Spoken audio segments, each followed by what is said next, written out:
Welcome back to the channel. I'm Lauren Fix and this is Car Coach Reports.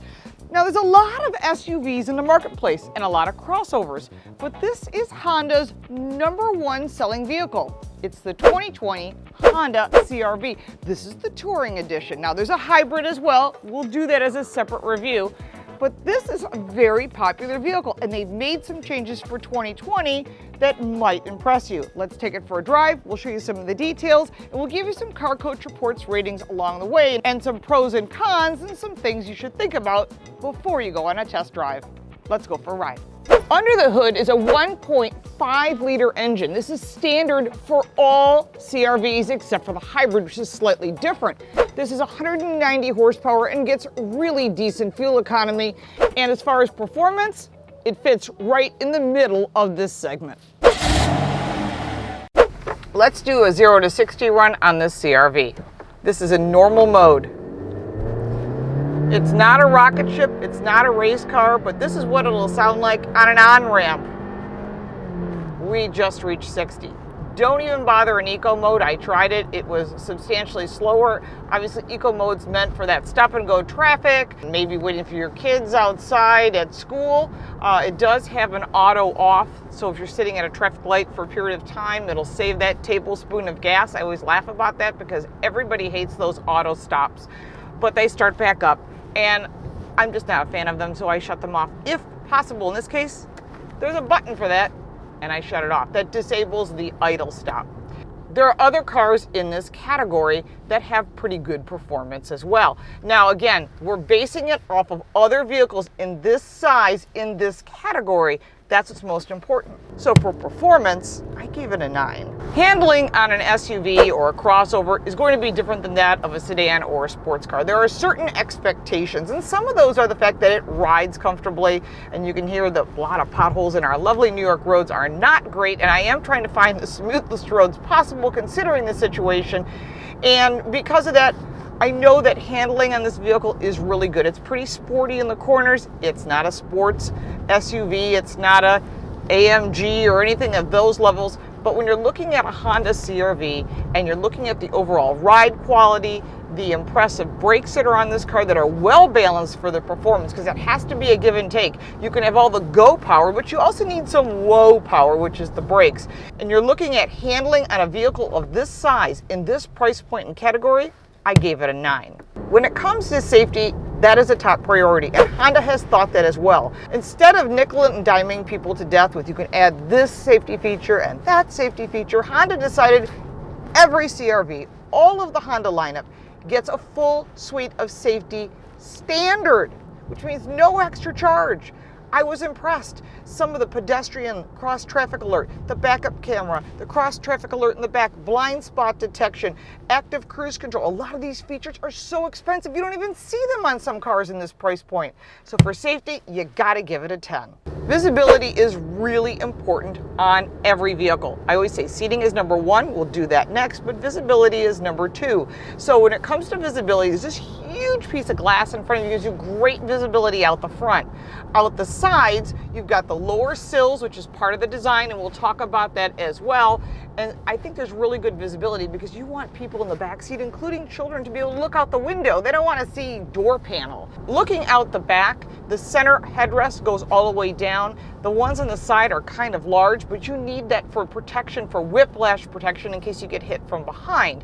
So you can see out the back, there's really good glass, and that is part of the design. You can never have perfect visibility, and because of that, I gave it an 8. The #1 feature in any vehicle, I don't care what you're buying, has to be seating comfort. I know it may look good in the price point and all that, but if the seats are uncomfortable, you are not going to be happy with that vehicle. And down the road, it's never going to get more comfortable, so seating does become a top priority, and manufacturers are well aware of that. In this particular vehicle, there is 4-way lumbar on the driver's side, and so that makes the driver have the comfort and the ability to get the adjustment to make their seating comfy.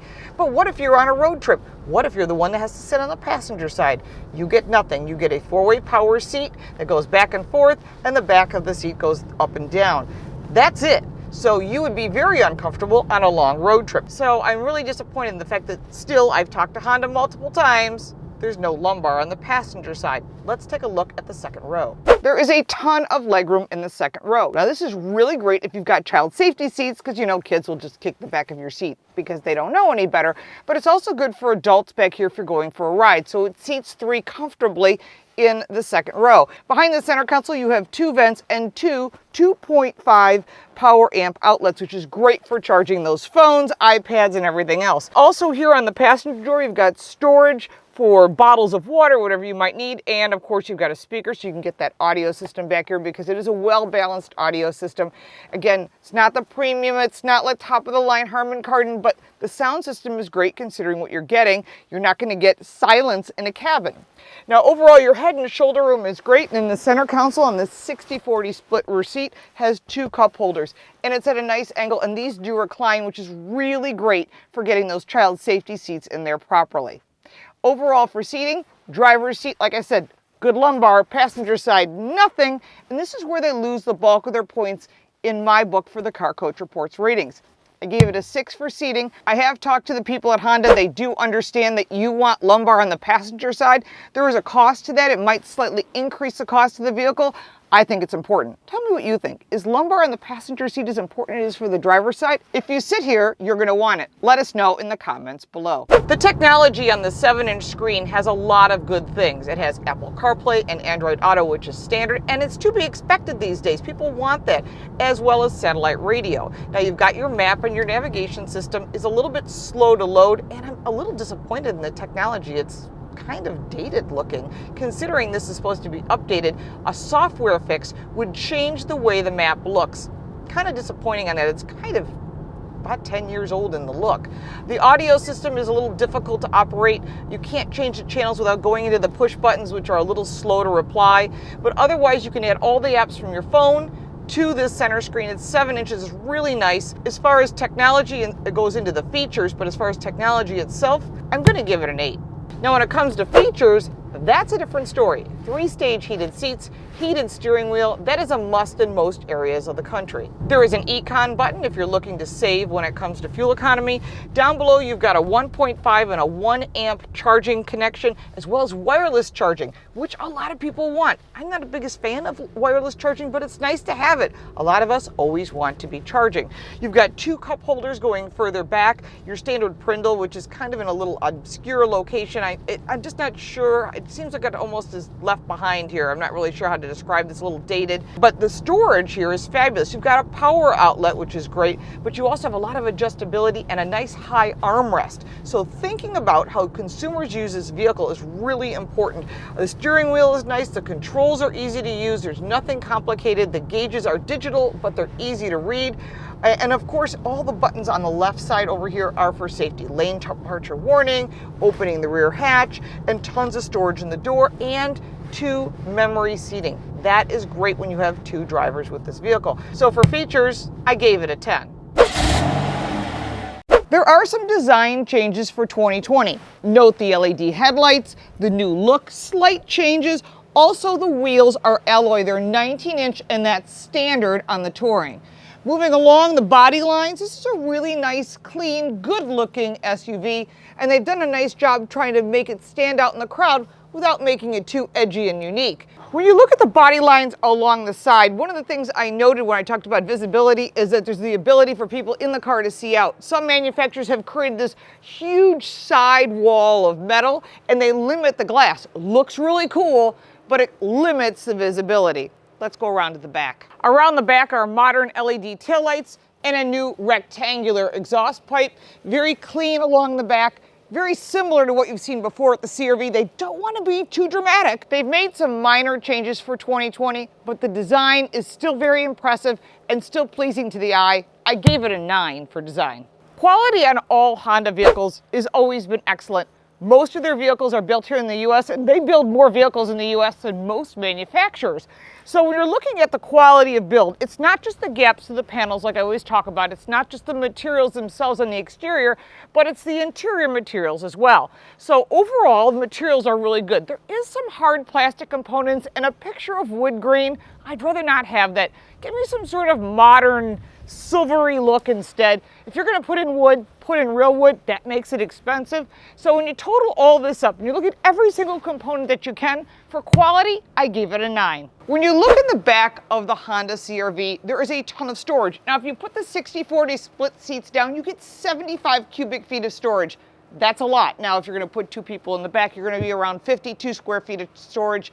What does that mean? It's plenty for going to Costco, getting those huge packages of toilet paper and such. But truthfully, this vehicle offers a lot of storage. And when it comes to value, you're looking at a car that comes in around $33,000. This one is $36,000. There were no options. It had everything you need. It comes fully loaded. This is a $36,000 car. Now let's be honest with ourselves. There are negotiated deals. If you've owned Hondas before, you get a loyalty discount. Don't leave that on the table. If you're switching from another brand, you get a conquest discount. That is also good savings and money. There are a lot of incentives when it comes to vehicles like this, and having a spare tire and offering all the features that it does, which is quite a few, including that automatic rear tailgate.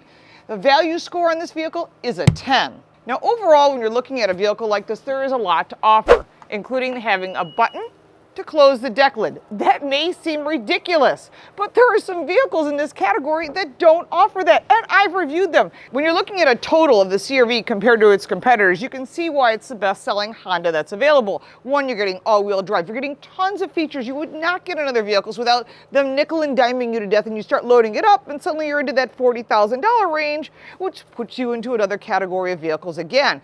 This is a very popular car because you're getting a lot for your money. So not just value, design, and quality, there are some things you have to look what meets your needs. Remember to check your insurance rates. Always look for those incentives so you're not paying the sticker price. You should not be paying sticker. I know the manufacturers don't like me to tell you that, but there are deals, so make sure you negotiate that deal. This gave it an overall Car Coach Reports rating of 89. That's a pretty darn good score. We have driven all the competitors to the CR-V, so make sure to check that out on our Car Coach Reports channel. We do appreciate your support on our Patreon page. We do answer your questions. I try to give you as much as I can in this video, but if I didn't answer a specific question you have, please put that down below. I do reply to all questions. I want to help you be smarter and get your car smarts. You can follow us at Car Smarts and of course on Car Coach Reports and at Lauren Fix. Thank you so much for watching. Thank you for your time, and we'll look forward to seeing you next time. Take care.